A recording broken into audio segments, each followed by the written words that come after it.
Hi hello नमस्ते। आज मैं सुनाने वाली हूँ प्रेमचंद की कहानी सुजान भगत। तो आइए इस कहानी को शुरू करते हैं। इस कहानी में बताया गया है सुजान के खेत में कई साल से बहुत अच्छी फसल हो रही थी।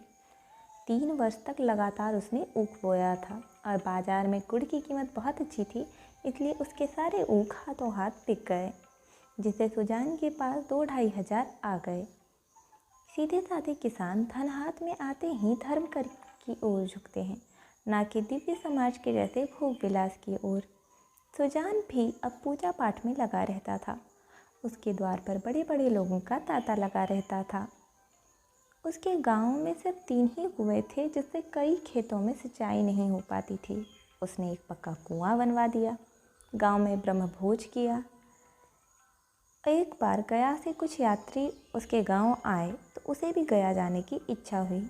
बुलाकी ने इस साल तो ना जाने को कहा, पर फिर सुजान के तर्क के आगे झुक गई और सोचा, धर्म कर्म में बाधा क्यों डालना।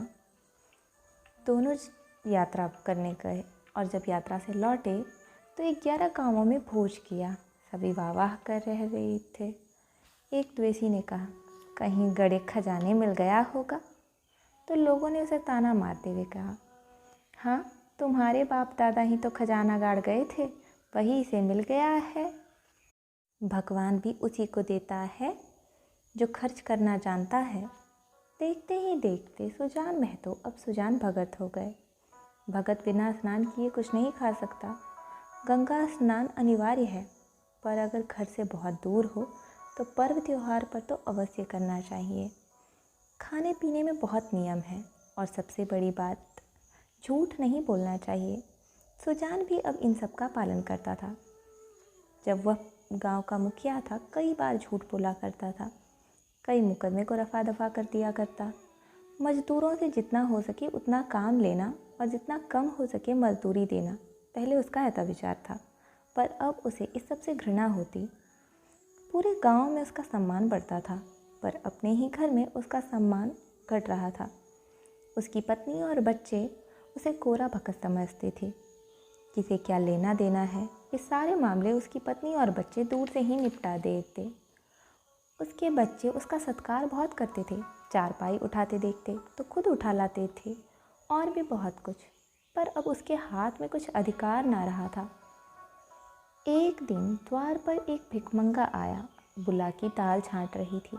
सोचा, पहले ये काम कर लूँ, तब जाकर उसे कुछ दे दूँगी। तब तक बड़ा लड़का भोला आकर कहता है, महात्मा को कुछ दे दो, नहीं तो रोया दुखी हो जाएगा। तो बुलाकी ने चिढ़कर कहा, क्यों, भगत के हाथ में क्या मेहंदी लगी है? भगत ही क्यों नहीं दे देते? मेरे 4 हाथ तो नहीं, किस किस का रोया सुखी करती रहूं। भोला बोला, सब चौपट करने पर तुले हैं। कितनी बार कहा है गृहस्थी के मामले में मत बोला करो, और अभी इतने बूढ़े भी तो नहीं हो गए कि कुछ कर नहीं सकते। बुलाकी ने विरोध किया और बोली, फावड़ा कुदाला बुनते ना हो सकेगा, और बैठे तो नहीं रहते हैं, कुछ ना कुछ तो करते रहते हैं। सुजान ने जब देखा कि कोई कुछ ला नहीं रहा है तो अंदर आकर बोले, सुनाई नहीं देता? भिक्षु बाहर कब से चिल्ला रहा है, कभी कभी भगवान का काम भी कर लिया करो। बुलाकी बोल उठी, भगवान का काम करने के लिए तो तुम बैठे ही हो, अब क्या सभी वही करेंगे? सुजान ने कहा, ठीक है, तुम रानी बनकर बैठी रहो, बताओ आटा कहाँ है? बुलाकी, मैं इनके लिए आटा नहीं पीसा करती, अनाज दे दो। सुजान ने भोला और बुलाकी को चिढ़ाने के लिए टोकरी सेर भर अनाज भर लिया, और यह जताने की जराता अनाज नहीं है, उसे चुटकी से उठाया। हाथ काँप रहे थे। चुटकी से टोकरी कभी भी छूट सकती थी। भोला ने उनके हाथ से टोकरी छीन ली और बोला, भीख भीख की तरह दी जाती है, ना कि लुटाई जाती है। हम लोग एक वक्त खाना खाते हैं और आप लुटा रहे हैं। आप क्या जाने घर में क्या क्या होता है। तब सुजान ने उदास होकर बाहर आके कहा, बाबा आप इस वक्त चले जाइए, किसी का हाथ खाली नहीं है। सुजान ने सोचा, अपने ही घर में इतनी बेइज्जती, वह ऐसे घर में नहीं रह सकता, ऐसे जीने पर तो धिक्कार है। शाम हो गई। सुजान पेड़ के नीचे बैठा रहा। थोड़ी देर बाद भोला खाना खाने बुलाने आया। तब सुजान ने कहा, भूख नहीं है। बुलाकी भी बुलाने आए। सुजान को सबसे ज़्यादा गुस्सा बुलाकी पर आ रहा था कि उसने भोला को रोका क्यों नहीं। वह तो सब जानती है कि मैंने कैसे मेहनत करके सब कुछ जमा किया है।